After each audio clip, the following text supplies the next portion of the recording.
Hey, what's up? This is Artists for Artists. I'm Ivan Blackstock. We're going to be speaking about new generation and platforms. And today we have Clara Bajado, Jade Hackett, and Tony Adigun.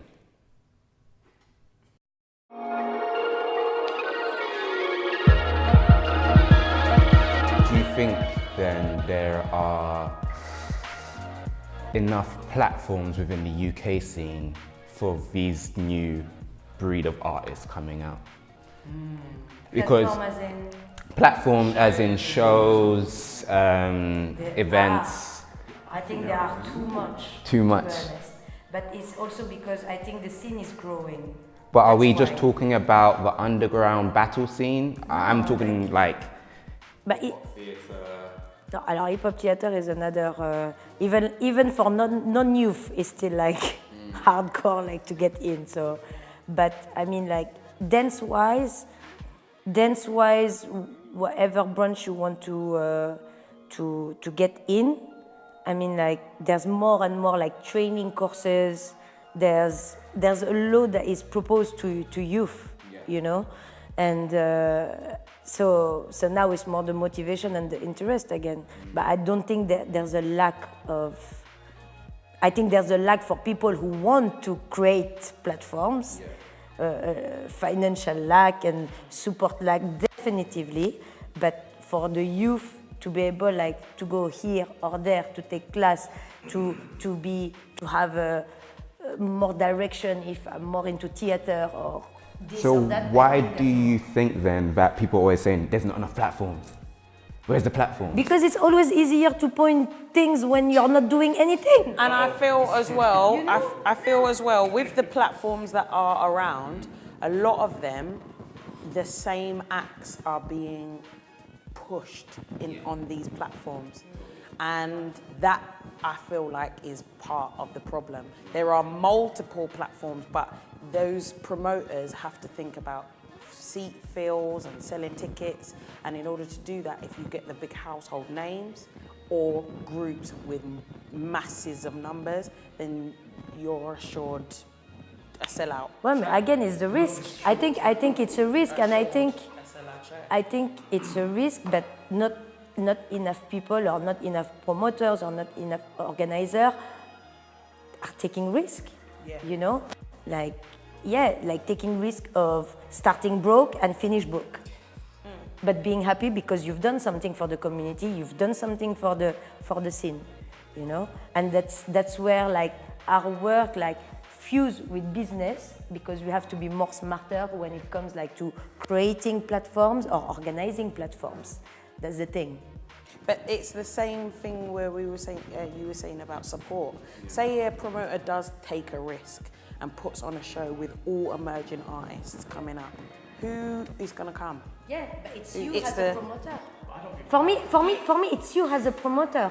Like there's the thing is that let's say you're a promoter, and for your 5 first show, just big heads. So you already fidelize like people and a certain audience, and at some point you say, okay, this time I want to take risk, and I want to indulge, and I want to introduce to you my audience who always come to my events and who always come and support me, newcomers. These people, they should trust you because they've been trusting your work. Does that make sense? You mean so they've it's been not trusting only our shows? yeah, trusting like what you've put on stage and everything, and sometimes like as promoters you're always like trying to please, you know, it's like big brands, you're always going in that, you're always taking like for me the easiest way of like, this is the easiest way, if we book them we know it's full house. But I think that's about the artist finding the platform. My thing is like, okay, you went France, right?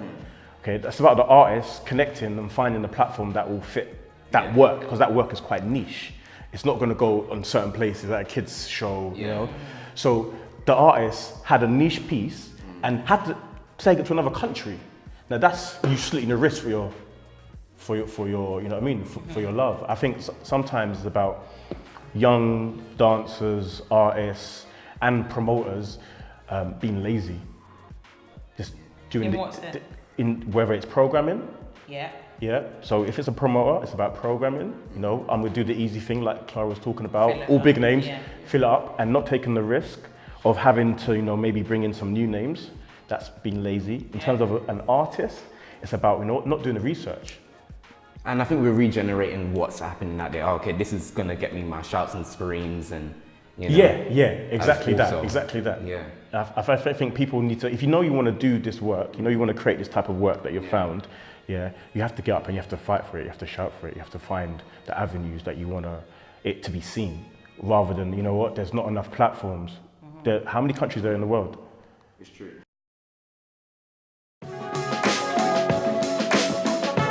What do you think of this whole new viral phenomenon that people are kind of jumping on? Because especially with, shall I say, the classroom cats, you know, we see it at Studio 68, somewhat at Huskies, where people just, especially LA, you know, everyone just banging, getting these cameras, you know, all black magic and like all these kind of phantom cameras and reds, doing this kind of music video sort of thing in class.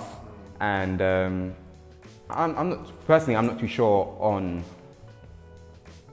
the hype of it. You know, I don't think it's really helping to a certain extent. I think it's helping the choreographer. It's kind of like their own little music video, you know. But there was an argument about this on Facebook a little while back, which was about the concept of viraling or filming class footage.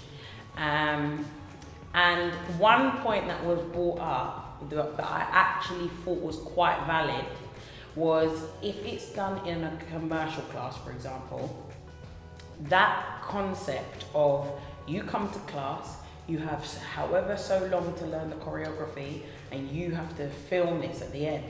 That process is like an hour and a half at the tops, right? Now, that training process is training up commercial dancers if they're trying to now go for jobs, because they're used to, or they're in the habit of coming into something, slaying choreography quickly, and then you've got to be able to regurgitate this out cleanly and with fire. But then you have 2 minutes of warm up, and then you can bust up, pull a hamstring, and just to get this video out. There's pros and cons to it. For me, I personally feel that it's stopping the ethos of why you go to class in the first place, to really come and learn. Whereas a lot of people are coming with the mentality of, I just want to, you know, be the picked ones at the end of the classroom. But hearing the flip side of the argument did actually make me go, okay, well, I do get you. That actually makes like a little bit more sense. If you're training to be a commercial dancer, especially, you are going through a process. It is a form of training. They're trying to get used to getting that process down much quicker. Their pickup rate needs to be quicker, and you know, so it does. I think it does have its pros and cons. That whole classroom filming thing. But I remember giving a workshop somewhere with some choreographers from LA. And I remember like we were all sharing the same apartment, and one night they were like, where are your videos? And I was like, what videos? And they were like, how did you get this job? And I was like, because I'm good at what I'm doing. I mean, for me it was something like, what kind of question was that? And they were like, and so I returned the question. I was like, how did you get the job then? They were like, yeah, because like I have this amount of view on YouTube on my class, and that's how I get like booked abroad. And for me, it was something like, I was like this, I was like a little kid, I was like, what?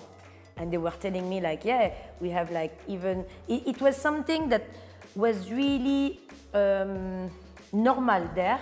And even like one of her friends, who's not a dancer but do like crazy videos, he was one of the first ones who started to do like Vine videos or things like that back there. And he bought a house and cars just with his views on YouTube, just being silly on video, because it was something that wasn't really, now everyone's doing it, but back in the days, it wasn't something that people were used to watch on YouTube. But it was something, and after I called my friends and I was like, you know that people are being booked because their class is on YouTube. And like, my friends who are my generation, they were like, no way, you know? So, but at the beginning we were really like, yeah, but that's not us. But more you grow and more you see with all the social media, more you know how it works, you know? More you see like how digital is so important, you know, in people's life and especially in the youth, you know? So the access to the information, to everything, and now people are teaching via Skype, via FaceTime. You know, you can learn from someone, have a private class like just on your laptop. You know, that's 2017. That's how it is. In certain, for instance, dance camps, you need to have a K followers, you know, next to your name to teach at this dance camp. I was like, but ain't it about the training and the quality of the teacher, not because this is the next, you know? And even Daniel Polanco put something on her Facebook ages ago saying, I don't want this, I don't know, 15-year-old child teaching me, you know? You need to go through a certain process, you know, and a certain understanding. So yeah, it would just be good to hear your points of view on that, on, you know, having certain followers next to your name, or, you know, because there's a lot of young kids, even, was it Chachi? I think she blew up when she was like 15, 16, and she was teaching across the world, saying Ian Eastwood. But Ian Eastwood is a next level monster anyway. I don't know what alien he is, but yeah, it's... I think the most important thing is that you're good. Yeah. That, you know, you're good at your art, whether it is choreography, whether it's, you know, abstract, whatever you're putting out on social media, for me, and it's obviously, it's down to people's opinions as well. But maybe there's an average opinion is shown by the views, maybe, you know, amount of people that are watching you. I don't think people should be booked on that. That's not what it's about. I think it's about your work and what you do, your products, your ethos even, because you can have 1 million views or 1 million followers and you might not know how to teach at all. But that's what most of it is though, because it's bedroom choreographers, you know. We're all bedroom choreographers pretty much, because studios cost, you know, crazy. But yeah, it's just, for me, it's different when you're doing this viral video and then you blew up and then now you have to teach again. Not everyone, just because you're a dope dancer, what Clara said, doesn't mean you can teach well, you know, and being that sensitive position to be teaching these young people, or teaching people regardless, you know, and you could just, again, say that wrong thing, they go down this route, and then, you know. Yeah, but again, we'll go back to the promoters. Because for me, it's like, I'm 15, okay? And I'm the hype girl of the moment, okay? I have, I don't know how many likes or followers, blah, blah, blah. And a camp calls me like to teach. I'm gonna say no? Why? You know? It's from the promoters, the organizer, to be wise enough and to be smart enough to go like, okay, you're good, but I know you're still young, you know? Or I know you're good, but I know you've been taught by. So maybe I'll take like the one you've learned from now, and maybe in a few years I'll get you. You know, it's a whole process.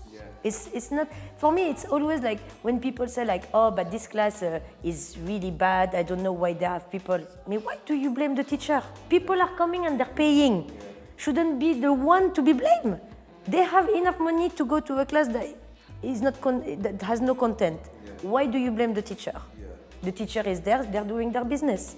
You know, if it's packed and if people don't have guts to go like, no, that's not good enough, because you have also the hype of having like 30 people in a class and go like, that's the class where I need to be, you know? You see numbers. Yeah, numbers. It's the same. It's exactly the same. And people sometimes, they blame the wrong person, you know? So is it the promoters, studio owners, you know, because if we are talking about, you know, the scene, there are not enough, how can I say, there are not enough, well, there's not enough studios to teach anyway. I feel that where people are gonna, there are, obviously there's many studios, but there's 3. Wait, in my head, maybe 3, 4? 5?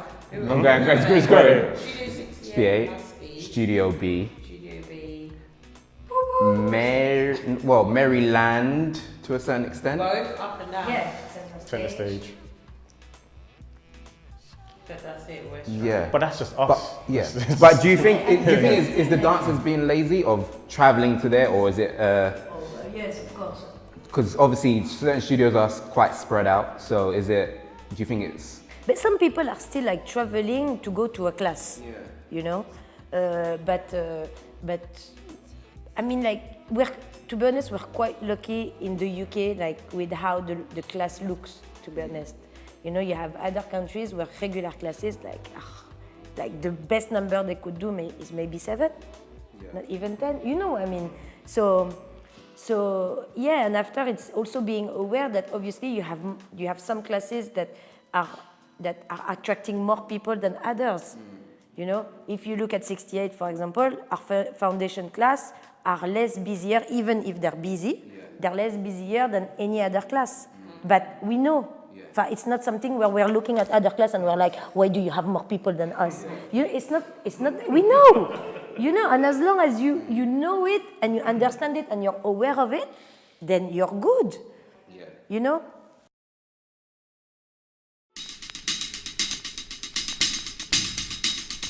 You can't really speak about the new generation if you also don't speak about the old generation. And as Tony said, that we are the gatekeepers. No.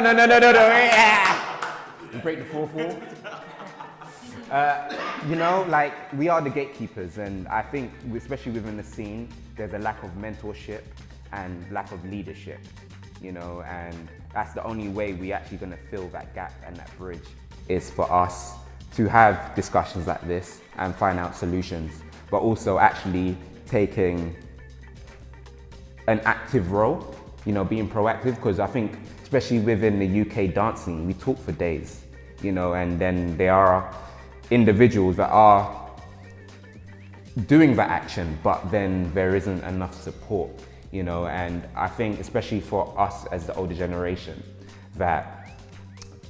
which I feel that we didn't get personally, was that mentorship from a lot of the older generation within the scene, you know, and I especially, I don't us to become years down the line where there have been other pioneers within the scene and stuff like that, just dissing the younger generation. It's not how it used to be, this is what it is, But we need to understand, especially when we have kids, you know, or the ones that we do have kids, that we need to understand where they're coming from and have conversations and actually just quieten down that ego a little bit and actually, okay, what do you need?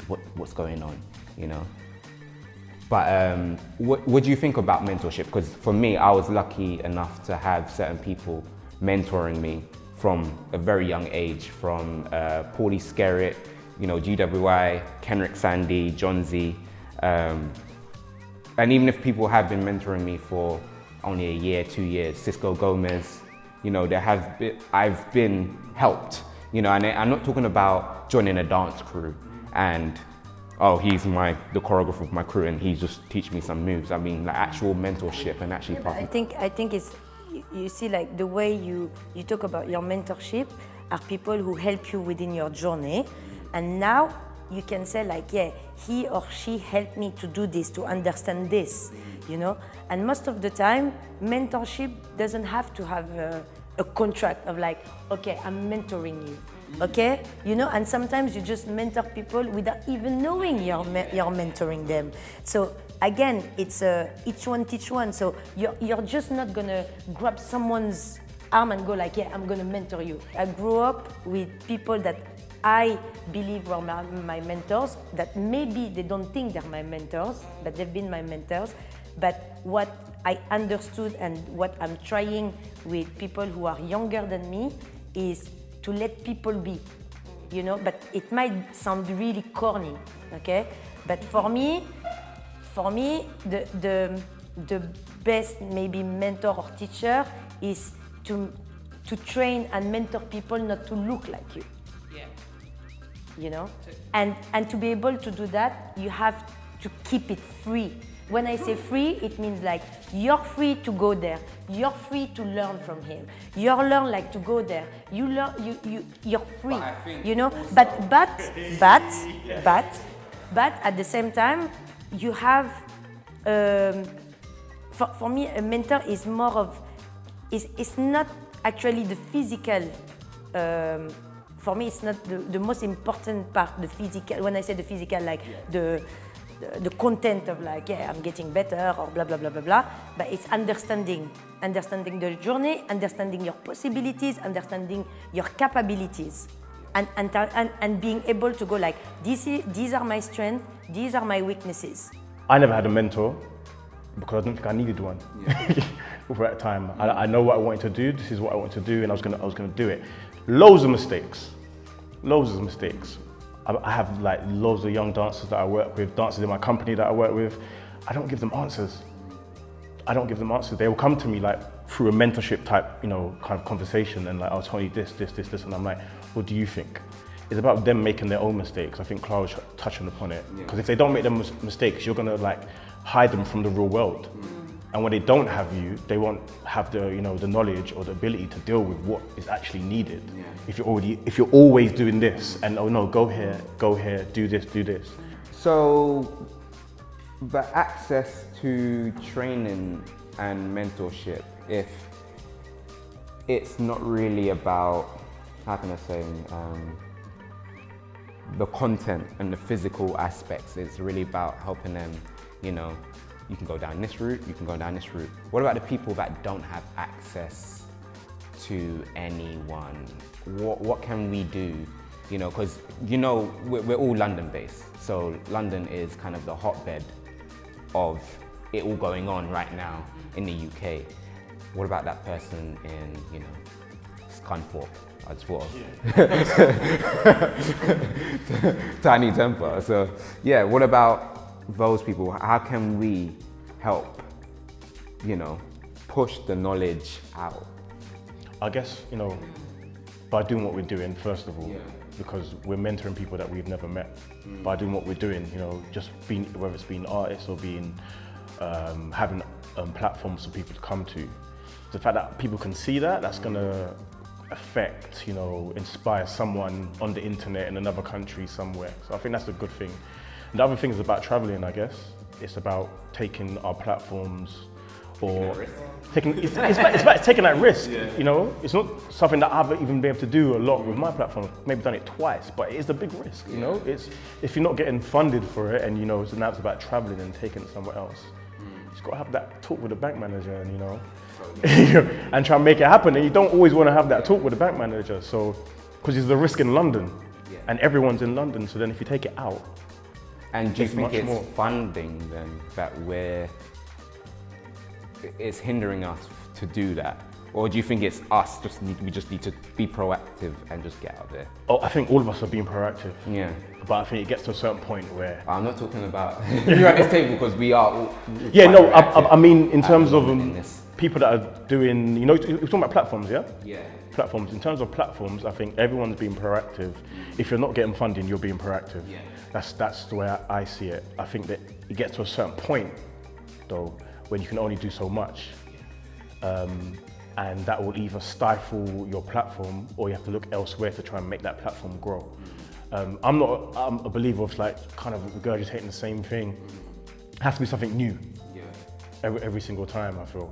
And so I think if we're not pushing on that level, then people aren't going to be able to come to these platforms, aren't going to be inspired, to come or travel. So if they can't come to London and we can't bring it to them and we can't push them, then that's where, the problem is about borders, distance.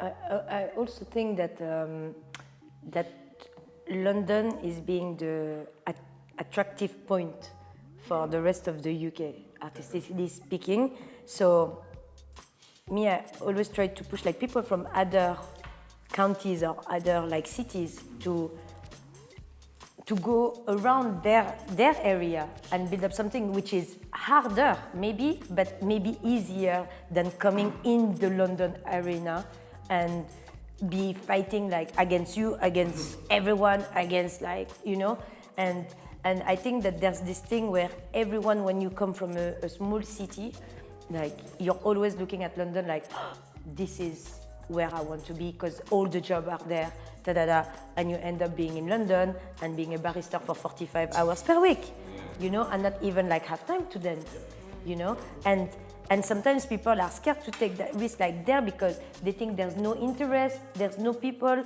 but I always said, like, for example, even in terms of fundings, if you come from you have more chance to apply, like when you come from a small city, to apply with your council, like, it's much more easier because they don't have too much arts around, you know, or community projects. So you can build up something there and maybe bring people from London, or maybe you bring your people like to London and perform to those platforms we're talking about, you know. But everyone trying to go to London and do their thing, it's just not good, not for the country, not for the scene, because it's too much. And obviously, like, it's voilà, that's the word. That's the word I wanted to say. Listen to Jeff. It's always going to happen. People are always going to look at London as the capital. Yeah. Either it's London or Birmingham, people are always going to want that. But I think people should actually, like Clara was saying, is actually take a risk. It's all about taking risks, you know. It's about, okay, you know what, I have one friend, you know, let's go to the fire station, let's rehearse for 3 hours and create something. 2 months later, there's 5 of you, you've got something, you're creating, you're looking at, you know. And some people also who are born like from a small city or a small area that move and make it grow, they always come back to bring up their city or to bring, you know, and that's good. But maybe when you come back, you need to build up something else that could be like just can be generating the scene over here, you know. Generating. That's what I think people need to be doing, you know.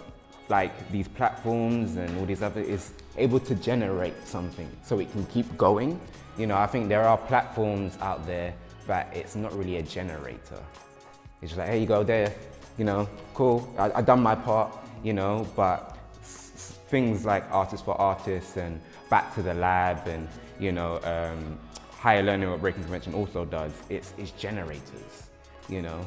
And maybe we should be looking at creating platforms that also have another arm attached to it that has, you know, maybe it's a 2-week process, a week process, even just a day of a conversation to help generate. It's funny. You know? So years ago in Collabo, I did this thing, Collabo Lab, and had about 5 different artists come and to teach it, predominantly hip hop artists. Yeah. Where was everyone? But that's it. That's the other thing about I was gonna say is all of these free. Sorry. But all of these other free. You almost turned around as well. I was like, yo, opportunities, lighting course, bro, lighting course, you know, because I know that, you know, I do Collabo for like 10 years, you know, and I've traveled, I've seen lighting, I know what lighting can do for your piece, and I'm like, okay, I want people to invest in lighting. Yo, can we get a lighting director come in and teach a workshop? 3 people turned up for it. And all the artists were given the opportunity to come and take that workshop. So my thing is, again, is about, you know, do you want it? Are you really, like, do you really want but it? I don't think they're aware of it. Because we have When I say aware, it's not the information. Yeah. Like aware of the importance of it, you know? They're too busy. Yeah, voilà. Doing this. But to get to the fact of being good, being the best, like somewhere, you know. But again, we're coming back to the first thing of rushing. So open the door, be the best. Yeah. You know. So no, you didn't walk from the station to here, get lost. No, you know, like what happened before that? So again, it's the interest, you know. And I think that when you've done like other works or you've been involved in an artistic way to this different branch, you know what it is, you know. So if people don't know how important it is until they see it, or even like being just lazy, like, oh yeah, it's good, but what I'll do, like when I need it, I'm just gonna call someone, or I'm just gonna call. I'm gonna call her because she knows how to do it. It's fine. Oh, see, I don't know about that mentality. You know, that's a whole different level of laziness. That's a whole, you know what I mean? If people are thinking about like that at this time, I'm very surprised. My thing is like, understand the importance of the art form that you're trying to engage in. Yeah. You know, but that's what I'm saying. So go on. I don't think we're living in, I call it a microwave society, yeah, of dance. That's what I call it, because everything is like popcorn. There is no consistency. Right. Cuisine. Cuisine is a nice word. It's a microwave society. So somebody going to learn a lighting workshop, which us around the table who take our craft seriously, we would be like, okay, that's something that I can go, that will invest in my future down the line. Microwave societies don't think here, they're thinking snap, crackle, pop in 2 minutes. So they're thinking about the short-term goals. I need to get to into that class video by the end of this rehearsal. Not how can I improve this to get myself here, to get my own class videos. Do you get what I mean? Like, I feel like something like that, what you offered, for example, in this exact example, is brilliant, but it's for people that have foreseeable futures in something. Exactly. It's like Collabo. It's not like a commercial platform when it's just like, okay, come and do your piece and then just go. You know what I mean? This is like Collabo, which the whole idea of Collabo is about provocation. Yeah. It's about collaborating, and it's already, so the people that are already engaging in Collabo have already got a different mindset or open to it. Maybe they can. Maybe they're just seeing like the performance side of it, you know. And what they're interested in is the performance side of it, the stage work of it, you know, the stage like projection of it, you know. And I think that when like you're being surprised, but maybe not everyone is ready to handle everything themselves. Obviously, yeah, no, definitely. And I completely understand you, because I'm really bad at delegating things. Okay, really bad, really bad. So you have to learn everything, but at some point, you know that you need people. Definitely, you know? definitely. But let's say that maybe like 25 years ago or 30 years ago, like if you told me about your course, I would have said that, but I don't need that. I just want to shine on stage, you know? So you need like, again, we need like those youth or less youth do their way, do their journey within their artistic choice, you know? And at some point they're gonna need something, you know, or they have the interest of something that they will need. I just want to say thank you to Tony, Jade and Clara. And yeah, I'm Ivan Blackstock, and we'll catch you on the next Artists for Artists discussions. Thank you, Ivan.